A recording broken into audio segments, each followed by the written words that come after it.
নমো ভগবতে বাসুদেবায়। জয় শ্রীকৃষ্ণ। রাধে রাধে। শ্রোতা বন্ধুরা, আজ 6 জুলাই রবিবার। হিন্দু সনাতন ধর্ম মানুষদের কাছে আজকের এই দিনটি অনেক গুরুত্বপূর্ণ, কারণ আজকের দিনটিতেই পড়েছে শ্রী শ্রী হরি বিষ্ণুর শয়নী একাদশীর তিথি, যাকে আমরা দেব শয়নী একাদশী অথবা শ্রী শ্রী শয়নী একাদশীও বলে থাকি। বন্ধুরা, আজকের দিনেই ভগবান বিষ্ণু ক্ষীরসাগরে যোগনিদ্রায় যান, তাই এই তিথিটিকে দেব শয়নী একাদশী বলে সকলেই পালন করেন।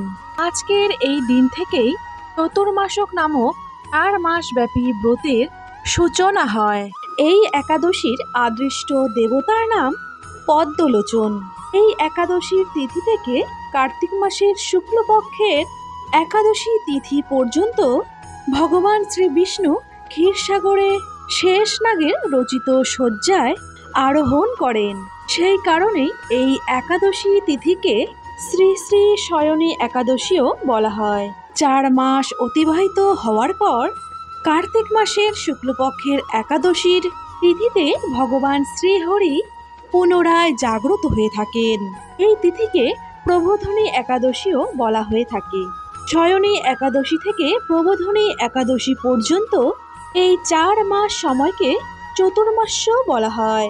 প্রিয় শ্রোতা বন্ধুরা, আজকের এই ভিডিওতে আমি আপনাদের সঙ্গে আলোচনা করব ব্রতের মাহাত্ম্য এবং ব্রতকথা, এবং ভিডিওর শেষে আপনাদের জানাবো এই একাদশী কিভাবে পালন করবেন। যদি আপনি আজকের দিনে কোনো কারণবশত এই একাদশী পালন করতে পারছেন না, তাহলে শুধুমাত্র এই ব্রতকথাটি দিনের যে কোনো সময় আপনি শ্রবণ করতে পারেন, এবং সন্ধেবেলা অবশ্যই ভগবান বিষ্ণুর নামে একটি প্রদীপ অবশ্যই জ্বালিয়ে দেবেন।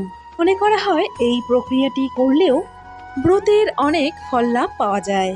তাহলে বন্ধুরা, এবার শুরু করছি আষাঢ় মাসের শুক্লপক্ষের দেব শয়নী একাদশীর ব্রত কথা। জয় শ্রীকৃষ্ণ। রাধে রাধে। শয়নী একাদশীর এই ব্রত মাহাত্ম্যটি পুরুষোত্তর পুরাণে যুধিষ্ঠির শ্রীকৃষ্ণ তথা নারদ ব্রহ্ম সংবাদ হিসেবে বর্ণিত রয়েছে। মহারাজ যুধিষ্ঠির জিজ্ঞাসা করলেন, হে শ্রীকৃষ্ণ, আষাঢ় মাসের শুক্লপক্ষের এই একাদশীর নাম কি?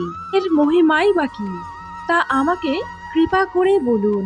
শ্রীকৃষ্ণ বললেন, হে মহারাজ যুধিষ্ঠির, ব্রহ্মা এই একাদশীর সম্পর্কে ঋষি নারদকে বলেছিলেন।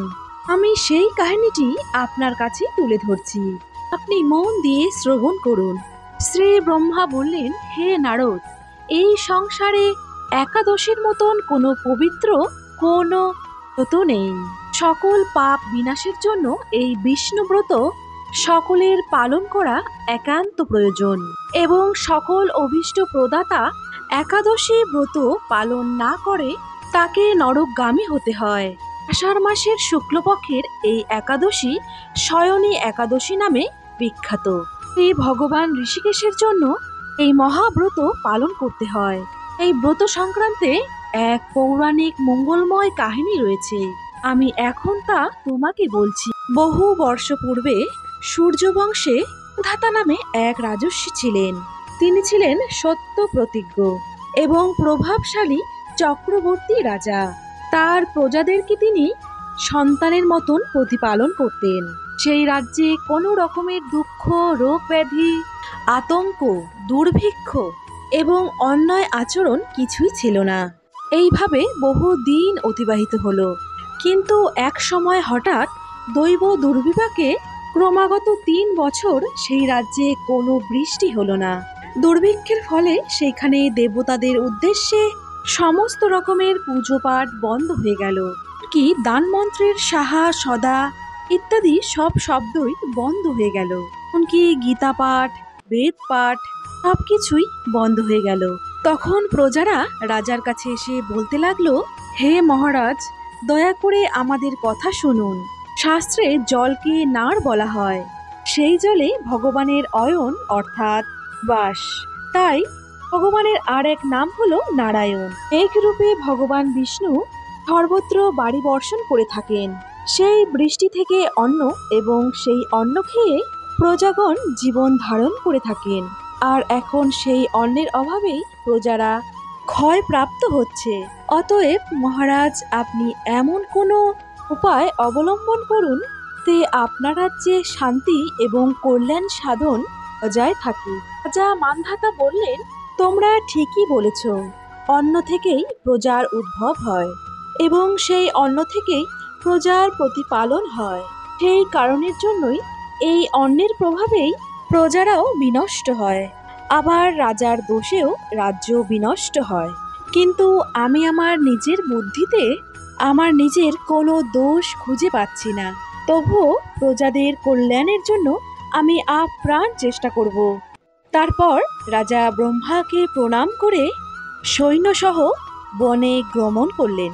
এখানে প্রধান প্রধান ঋষিদের আশ্রমে ভ্রমণ করলেন। এইভাবেই একদিন ব্রহ্মপুত্র মহা তেজস্বী অঙ্গিরা ঋষির সাক্ষাৎ লাভ করলেন। এ দর্শন করা মাত্রই রাজা মহানন্দের ঋষি চরণে বন্দনা করলেন। নিবর তাকে আশীর্বাদ এবং কুশল প্রশ্ন জিজ্ঞাসা করলেন। তখন তার বনে আগমনের কারণ সব ঋষিমণিকে বিস্তারে বললেন। ঋষি অঙ্গিরা কিছুক্ষণ ধ্যানস্থ থাকার পর বলতে লাগলেন, হে রাজন, এটি সত্য যুগ। এই যুগের সকল লোক বেদ পরায়ণ এবং ব্রাহ্মণ ছাড়া অন্য কেউ তপস্যা করে না। এই নিয়ম থাকা সত্ত্বেও আপনার রাজ্যে একজন শূদ্র তপস্যা করছেন। আর এই অকার্যের জন্যই আজকে রাজ্যের এই দুর্দশা। তাকে হত্যা করলেই সকল দোষ দূর হয়ে যাবে। রাজা বললেন, হে মুনিবর, তপস্যাকারী নিরপরাধ ব্যক্তিকে আমি কিভাবে হত্যা করব?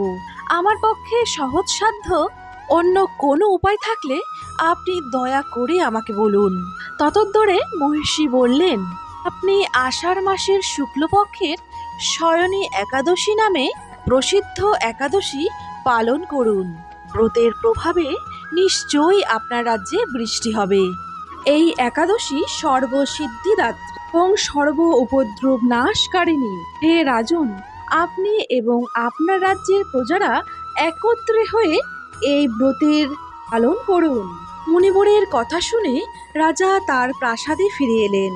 আষাঢ় মাস উপস্থিত হলে রাজ্যের রাজা এবং সকল প্রজারা এই একাদশী ব্রতের অনুষ্ঠান খুব নিষ্ঠা সহকারে পালন করলেন। এই ব্রতের প্রভাবে প্রচুর বৃষ্টিপাত হলো। কিছু কালের মধ্যেই রাজ্য থেকে অন্নাভাব দূর হয়ে গেল। ভগবান ঋষিকেশের কৃপায় রাজা এবং প্রজাগণ সুখী হলো। এই কারণে সুখ ও মুক্তির উত্তপ্ত প্রদানকারী এই উত্তম ব্রত পালন করা সকলেরই অবশ্যই কর্তব্য। এইভাবেই ভগবান শ্রীকৃষ্ণ শয়নী একাদশীর ব্রত মাহাত্ম্য যুধিষ্ঠির কাছে বর্ণনা করলেন। বন্ধুরা, এখন আমরা জেনে নেব আজকে যারা যারা এই একাদশী ব্রত পালন করছেন তারা আগামীকাল পারণ ক্রিয়া অথবা ব্রতভঙ্গ কিভাবে করবেন। ব্রতভঙ্গ করতে হবে আগামীকাল 7 জুলাই সোমবার সকাল 9:28 মধ্যে। অনেকেই জিজ্ঞাসা করেন, এই একাদশীর দিন তুলসী মাতাকে জল দেওয়া যাবে কিনা, অর্থাৎ তুলসী মাতাকে স্নান করানো যাবে কিনা। বছরের 365 দিনের মধ্যে একাদশী হোক অথবা রবিবার, আপনারা 365 দিনই তুলসী মাতাকে জল দিতে পারবেন এবং একাদশীর দিনেও তুলসী মাতাকে অবশ্যই জল দিবেন। পদ্মপুরাণ এবং ব্রহ্মাণ্ড পুরাণে ভগবান স্বয়ং বলেছেন যে একাদশীর দিন তুলসী মাতাকে জল নিবেদন করলে তিনি অত্যন্ত খুশি হন এবং সন্তুষ্ট হন। এবারে জেনে নেই একাদশীর পরের দিন পারণ ক্রিয়া আমরা কিভাবে সম্পূর্ণ করব। পারণের জন্য যে নির্দিষ্ট সময় থাকে সেই সময়ের মধ্যেই পারণ ক্রিয়া সম্পূর্ণ করতে হয়, অথবা একাদশীর কোনো ফল লাভ পাওয়া যায় না। পারণের সময় আপনি পঞ্চ রবিশস্য দিয়ে ভোগ নিবেদন করে ভগবানকে অর্পণ করতে পারেন। যারা ভোগ নিবেদন করবেন না তারা অর্ঘ্য অথবা পুষ্প দিয়েও ভোগ নিবেদন করতে পারেন। অন্ন, রুটি, ছাতু বা চিড়ে খেয়ে এই ব্রত পালনের ক্রিয়া ভঙ্গ করতে পারেন। এবং এখানেই বলে ফেলি যে একাদশীর পরের দিনও নিরামিষ আহার গ্রহণ করবেন। একটি কথা আপনাদেরকে অবশ্যই বলবো, একাদশী পালন করার উদ্দেশ্য শুধুমাত্র উপবাস নয়, অন্তর শ্রী ভগবানের নাম স্মরণ করা এবং সংকীর্তন করা। এই একাদশীর দিনটিতে খুবই পূর্ণ লাভ পাওয়া যায়। দিনটিতে কোনো রকমের পরনিন্দা, পরচর্চা, নিন্দে ভাষণ বা মিথ্যে কথা বলা একেবারেই উচিত নয়। শ্রোতা বন্ধুরা, যদি আজকের এই ভিডিওটি দেখে আপনারা সমৃদ্ধ হন, তাহলে অবশ্যই একটি লাইক করে দেবেন এবং কমেন্টে জয় শ্রীকৃষ্ণ রাধে রাধে লিখবেন।